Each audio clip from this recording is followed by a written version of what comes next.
Welcome to another video, ladies and gentlemen. This is a topic that I first touched on roughly 5 months ago. If you've been here before, you've probably seen the videos. I did at least 3 of them already. So this topic to me is nothing new. If you haven't seen them, you can go back to my catalog. Roughly 5 months, you'll see exactly what I'm talking about. So I've already touched on this. I want to do it again because this latest episode is just evident of what everybody from a faith point of view has been saying. Even secular people have been saying it. It's always they're coming for the children. You don't believe me? Listen for yourself. Be sure to subscribe to the channel, like the video, and of course share it with everyone you know. Let's go. So a federal judge in the Eastern District of New York ruled on Monday that a Pennsylvania school district must allow students to form an after-school Satan club. The lawsuit was supported by the ACLU, who called the ruling a, quote, victory for free speech and religious freedom. You may think it's cruel to allow a minor to identify publicly as fringe, weirdos, and losers at such a young age. But Satan... A victory for free speech and religious freedom. Wow. What happened to all the free speech folk during the Biden administration mandates? What happened to all the religious freedom folks during those same mandates? Well, if you're one of the free speech kind, that would probably secular as well, your channel got canceled and you got censored. Religious freedom kinds, same treatment. You asked for religious exemption at your job, oh, you got fired. But this is a victory for free speech and religious freedom. I see. Okay. Satanists want you to shed your bias. Satanists are totally normal people. They just like me and you. They even got together in Boston this weekend to show the world how well adjusted they are. Here's a video from this That's sarcasm. With the devil.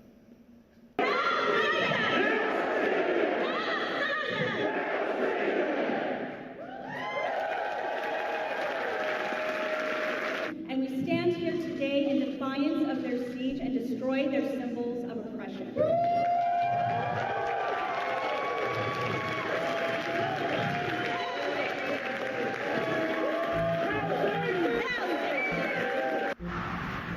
And just to be clear, they were ripping up the Bible.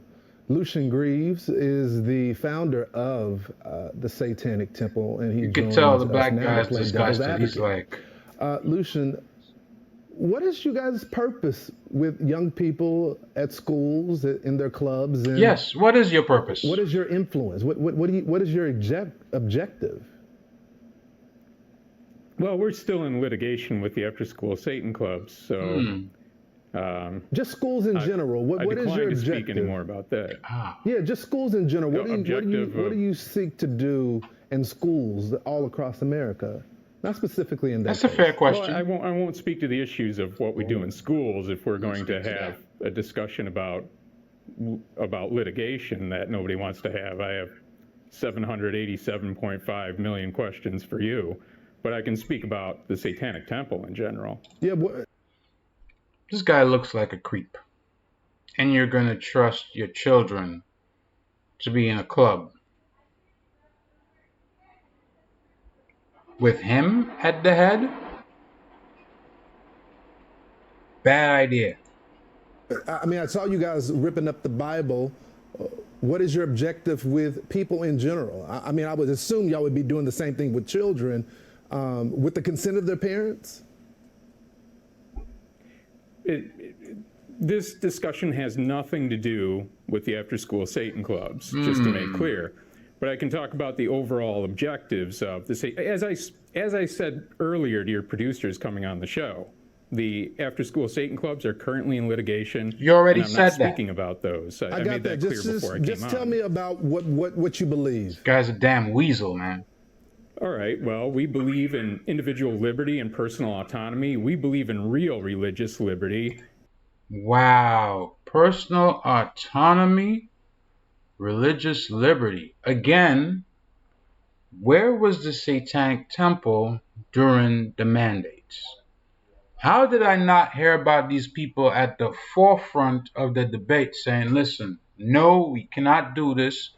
Everybody has the right to say no. Where was the Satanic Temple? Where was this character over here, this weasel? It's funny because the only people I saw talking about this were actually secular, the Hebrew Israelites, Christians, and of course, those in the medical field that were, being affected by it, losing their jobs, etc. I saw nothing of this guy coming out and saying, hey, this is against our, individual autonomy, against our religious freedom. It should not be done. We're standing up against it. But here you are trying to have Satanic Temple clubs in schools across America, and you're trying to do it through the courts, but yet still they're supposed to keep church and state separate. So as a religious organization, you really have no business being in any schools, right? Or y'all getting some kind of preferential treatment. Is that what it is?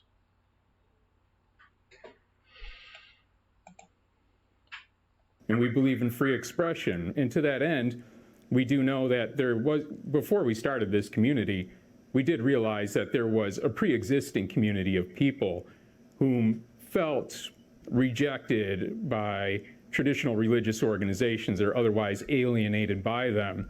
And the embrace of blasphemy and blasphemous symbols and Satanism isn't necessarily about insulting people who are believers or of a different belief system. Oh, it's not? More of a commentary of personal independence from superstition that may have been weighed upon people in their own lives that they've then rejected and found positive values in the rejection of. Forgive me, Lucian, I don't mean to interrupt you, but what do you guys gain for ripping up Bibles? Like, what symbolic measure is that for you? Do you guys get special powers for doing that? Does your God, or whoever, the devil, does he reward you in hell?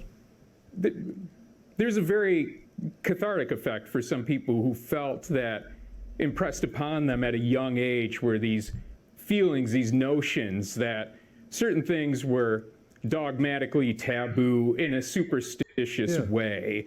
That if you dogmatically taboo in a superstitious way. Is that what the Bible is?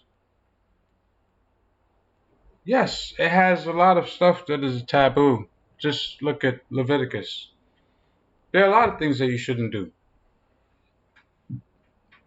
Incest, rape, murder, stealing, lying. There's a lot of things that are taboo. But you're ripping it up because, what, it does not align with your ideology? Nobody said following this book would be easy. I don't know who said that to you.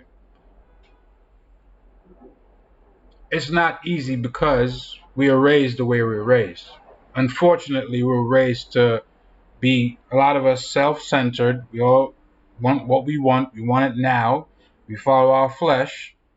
That's how we are. So living up to the standards of this book is not easy. But what's the other choice? You make your own book. Does that mean everybody gets to write their own rules?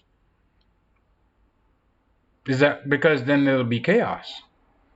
If everybody gets to write their own rule book, yeah, there might be some overlap, but certain people might agree, hey, this thing is okay. Other people will be like, hey, this thing is not okay. That's the purpose of there being one book and everybody follow along. But he doesn't want to discuss what they're doing in the schools. But as I said, it's always they're coming for your children. They're not going to tell you why, but the reason is obvious. It's just like the other group, the LGBTQ. They want control of their minds and opinions. They want to help them form them before their formidable years. They want to take your place as parents. They want to take your place as leaders.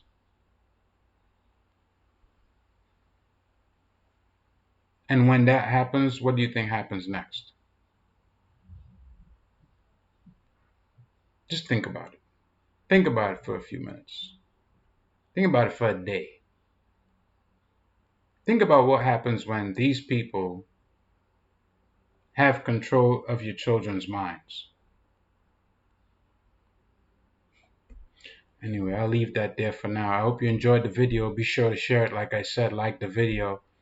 Drop me a comment if you feel like. Subscribe to the channel. Until next time, I'm out. Peace.